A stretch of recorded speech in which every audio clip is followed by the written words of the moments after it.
Hi everyone, नमस्ते। मेरा नाम है वीरा रावत और मैं हूँ ग्राम प्रधान और ग्राम पंचायत मरोड़ा, जो कि थलीसैंण ब्लॉक पौड़ी गढ़वाल उत्तराखंड में स्थित है। और आपने एक वीडियो देखा होगा जिसमें एक व्यक्ति मेरे साथ थोड़ी बदतमीज़ी कर रहा था, मतलब बहुत बदतमीज़ी कर रहा था। ये घटना है मेरे ही खुद के गांव की, जहाँ की मैं प्रधान हूँ। पूरा अच्छे से एक्सप्लेन नहीं हो पाई है, तो लोगों को पूरा सिनेरियो पता नहीं है एक्चुअली हुआ क्या था। तो मैं वही आप लोगों को बताना चाहती हूँ कि एक्चुअली हुआ क्या था और मैंने इस पर क्या एक्शन लिया। हमारे गांव में फॉरेस्ट की चौकी है और मैं अपने गांव की फॉरेस्ट की चौकी में गई थी, जो फॉरेस्ट डिपार्टमेंट के ऑफिसर्स हैं उनसे मिलने। और मैं वहीं से वापस आ रही थी, तो ये जो आदमी है, इसके घर के आगे से रास्ता जाता है। जो वीडियो आपने देखा वो भी रास्ते का ही वीडियो है, उसके घर का वीडियो नहीं है। और मैं उसके घर के रास्ते से गुजर रही थी, उस रास्ते से अपने घर जा रही थी। तो मैंने उनको पहले बोला, दादाजी नमस्ते। तो उन्होंने बोला नमस्ते। मैंने कहा कि मैं सुन रही थी कि आप मेरे बारे में कुछ उल्टा सीधा बोल रहे थे।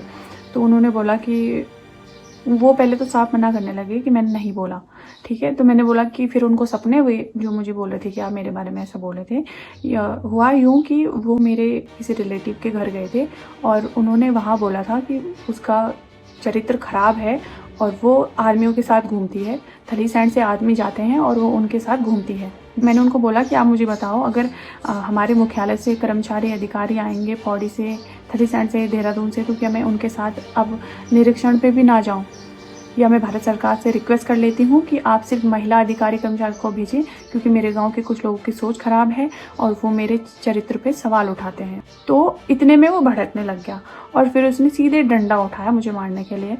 और फिर उसके बाद मैंने फिर अपने डिफेंस के लिए फिर मैंने जैसे ही अपना फ़ोन निकाला, मैं वीडियो बनाने लगी, तो उन्होंने फिर वो डंडा फेंक दिया। अगर मैं वीडियो नहीं बनाती तो मुझे मार भी देते उस टाइम।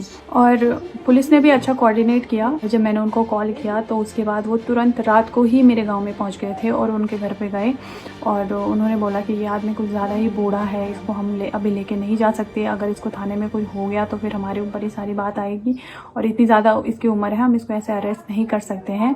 फिर दूसरे दिन उन्होंने उसको बुलाया था, उन आदमी को, और वो आए भी थे दूसरे दिन। और दूसरे दिन हम भी थाने में गए। मैं उन पर FIR करवाना चाहती थी। एकदम से दूसरे दिन, जो पहले दिन जो उनका रूप था, वो दूसरे दिन सडनली चेंज हो गया और वो अचानक से एक दूसरा ही आदमी बन चुका था दूसरे दिन।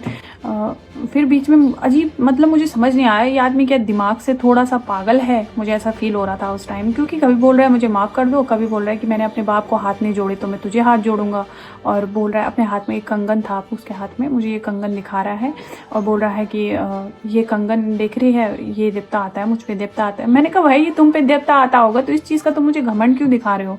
ये तुम्हारे ही देवता है। मैंने कहा ठीक है, मैंने भी अपने देवता को बोल रखा है कि मैं माफ़ कर दूंगी पर तुम माफ़ मत करना।